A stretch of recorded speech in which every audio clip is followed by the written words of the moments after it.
Hello. I'm Jada. Nice to meet you. Yay. Thank you so much for meeting with me. I really, really appreciate it. I think it'll be really helpful for me. And if you can't tell, I'm in the writing center. Yeah, I see. So figured I'd, you know, it's like one of the only places on campus that's like semi-quiet. So Yeah. So for me, I ended up graduating in the fall semester back in 2018. So unlike other people who normally, they are usually like applying because at the end, towards the end of their final semester in the spring, employers usually have jobs open. Then I didn't have anything lined up because of when I was graduating. So I had to do a lot of stuff on my own when I went back home after graduation.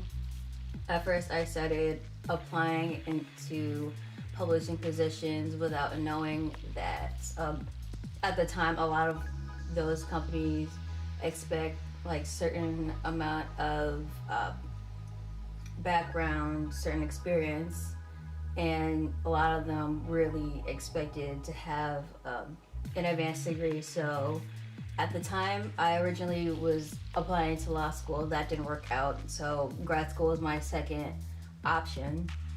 And so I ended up going to DePaul for their publishing program. And that's where I learned a whole bunch of background knowledge, information on publishing in general and publishing, different publishing routes like publicity, marketing, and all that stuff. With the graduate assistant position I had, I was the assistant editor at Slaglass City, which is a nonfiction literary magazine that's under DePaul.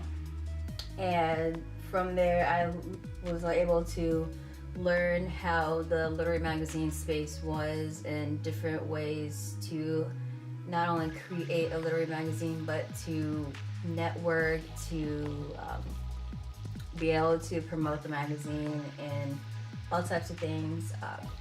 And with that, I was able to be like, I already created a prototype magazine when I was in my first quarter for one of the classes I was in. That was our final project. I was like, I can tweak it up a little bit and put it out so it's like a legit magazine so people can actually submit to it and be able to have publication credits under their name. And it was a lot easier being able to do it with having 2 years experience with it than to just be like, I'm a writer, I've always been a creative writer, I can just put this out and not know how to do anything with it, how to actually get people to sign, submit, how to find the right organizations to partner with or to become a member of that'll be able to benefit the magazine long term. Okay, so we're actually a not-for-profit, which means that all of the money that comes into the magazine goes towards the magazine. So all the editors and the interns, we have an intern right now, it's all a volunteer position. So all the money goes to funding for Submittable, which is where we get our submissions, or it goes towards the website and be able to pay for the server each year because websites cost money. And it also goes to our contributors, so everyone whose pieces we accept, they get paid for their pieces. So it's all funded through donations, and I'm going to start looking into grants to be able to fund the magazine. But when I decided to make it a not-for-profit, it was because of being unemployed at the time and not having that much money to be able to be completely funded through myself. It's having to worry about taxes and all that stuff. It's easier if I have it set up as a not-for-profit because then all the money would just be into the magazine. It's easy to be able to track everything, be able to know where it's going. And it's really hard to really be able to profit through these spaces, especially if you're not funded through like a school or an organization. So if you're already, like with Slag City, it's funded through DePaul. So it's easy for them to be able to pay for things because they don't really have to worry too much about funds, whereas we have to ask for donations and just like fundraise all the time. And when I decided to have it as a not-for-profit, I had to go into the I think it was the Treasury for Illinois, either that or Secretary of State website. I forgot which one it was, but you have to go online and be able to fill out documentation. And I know they asked for like 3 people. I did like 3 or 4 people to put down as being part of the organization to make sure it's like legit and to like keep it all up to date and whatnot. I guess the only other question I'd have on that would just be like, in general, do you have any more advice for somebody trying to start an independent publication? Not even necessarily for journalism, but just in general, any other notes? Definitely reach out to various publications that are in existence, whether they're in your space or you normally read from them, you really admire them, and just try to connect with them to get some tips or information that you might want to hold on to and be able to use in the future. Just do a lot of research and be able to make your decisions on what you want to do, how you want to do it before you end up launching, because you could end up having one idea and then you don't think it through, or you don't have it set in place yet, and when it comes time where you have to make a decision on something and you thought you'd be able to do it one way, it's not going to work out. Just in case, you might need to see what other options you have. More outside of independent publications, just sort of like in general for people who are graduating with English degrees who want to go into writing or publishing. Do you have any advice to graduating students who want to enter that line of work, or any like skills they should have or anything? Well, I would say because of how they have, with the ways that they decide who counts as having experience and who doesn't count as having experience, try to get into as many internships as you can in the space. And if you're interested in one thing, like, so maybe editorial is probably like the hardest to get into. So try some other things like maybe marketing or publicity, and just cast your net a little bit wider, because the more options and the more experience you have, the better you're able to get at least an entry-level position once you're out ready to get your first professional job. Because I thought that being a graduate assistant for a literary magazine for 2 years was enough experience. Like, you would think that's what it is, and they're like, no. And it's like, I've been trying to get an internship, and it's even harder since I'm also post-grad, so it's very frustrating. The parameters are always moving, but yeah, try to get a variety of internships under your belt. So in about 13 minutes, I'll be doing my first, and maybe only, I don't know, PhD interview. I'm being interviewed by 3 professors at one of the schools I applied to. Hopefully I do well. I don't even know what I need to know for this. I don't know really how to prepare. They didn't really give me any specifications, just the 3 professors that are going to be in this interview. So I try to prepare myself the best I can. If y'all want me to, I can make a separate video about how I tried to prepare and how my interview went, like the play-by-play. Just comment down below if you want me to do that type of video. I will update after the interview, like if I think I did well, I think that they liked me, and just like a quick like summary of how it went. But I don't see them. Hi, Hello. can you hear us? Yes. I was undergrad. Outside of studying creative writing, I also like to focus my literature research on Black writers, specifically on Black women writers.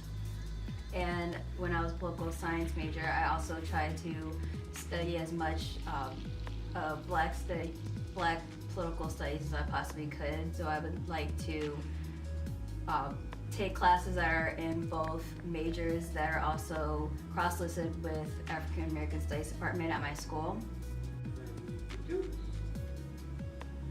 My question is a pointed one. There's so much scholarship on Mars, particularly at the playground. I wonder what kind of questions you might be asking. I was hoping that you might speak a little bit to genre. So far you've been speaking very thematically about for slavery and motherhood, but how might attention to genre or where does genre fit into the type of project that you foresee yourself undertaking, and how might that complicate some of the thematic reading and analysis that you hope to undertake? So I'm one who likes to read various genres. I feel like I'll be looking at not only just like literary, but also horror. Also, I'm a horror reader, so like with Alexis Henderson's first book, The Year of the Witching, there's an issue of motherhood with the lack of a mother being there. We have Tananarive Du's recent horror, The Reformatory, where the loss of mother is also very important, but also her ghost is also plays a big role in the story. So I'm looking at various genres, not just like contemporary fiction or literary fiction, but also historical fiction, horror, poetry as well. And I also want to look at nonfiction with slave narratives like Harriet Jacobs, which is like one of the most important slave narratives for this project. Do PhD students regularly give presentations, or do they are they able to go to like symposiums or academic spaces for discussions and whatnot through the program? Yes, actually, here, if you were to come here, Cornell University does give funds to students to go to conferences, and whatever the university gives you, we match it here. With publications, is that really, are you really pushed to publish multiple times or just once? How often do you guys expect students to publish their research and their work?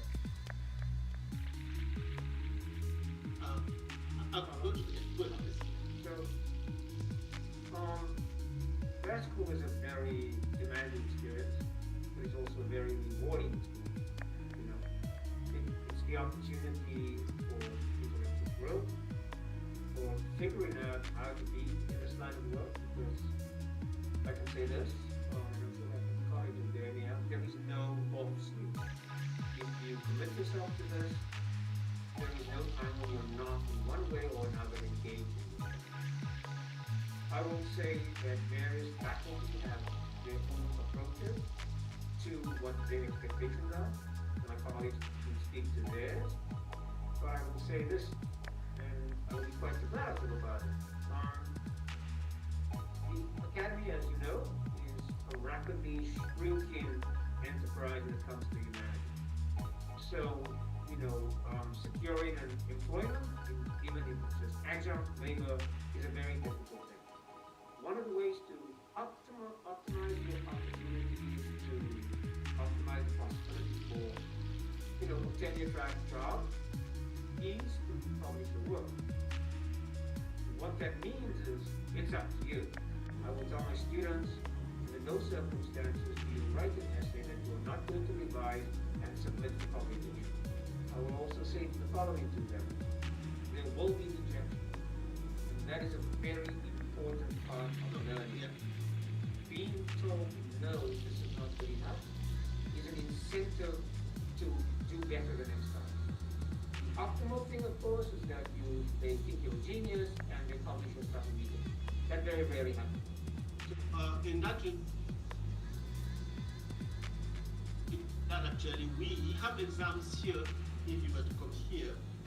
One is called the Q exam, which you take it at the end of the second year, first semester, and the other one is the A exam. The Q exam is actually tailored now for us to see how well you write.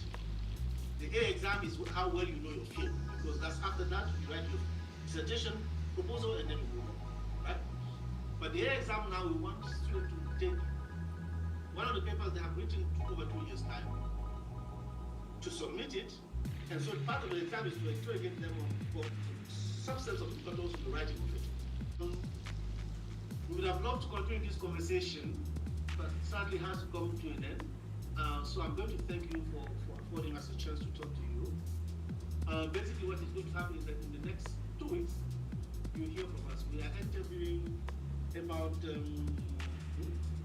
12 people, and out of those 12, we'll invite probably 6 to join the department. Right? So this is yeah. So that's how the process works. So I have to let you know about the process. So in 2 weeks time you will hear from us. But I really want to say that I enjoyed our conversation. I'm sure my colleagues will enjoy it too. Okay? Thank you. Thank you Thanks. very much, and have a wonderful day. You too. Bye. Thank you. Be safe. Bye. I felt like I just got interrogated. Like that interview really whipped my ass. So I'll find out within the next 2 weeks if I'm one of the 6 out of the 12 interviewees that got into the school. But I'm gonna go to the gym. Okay, bye.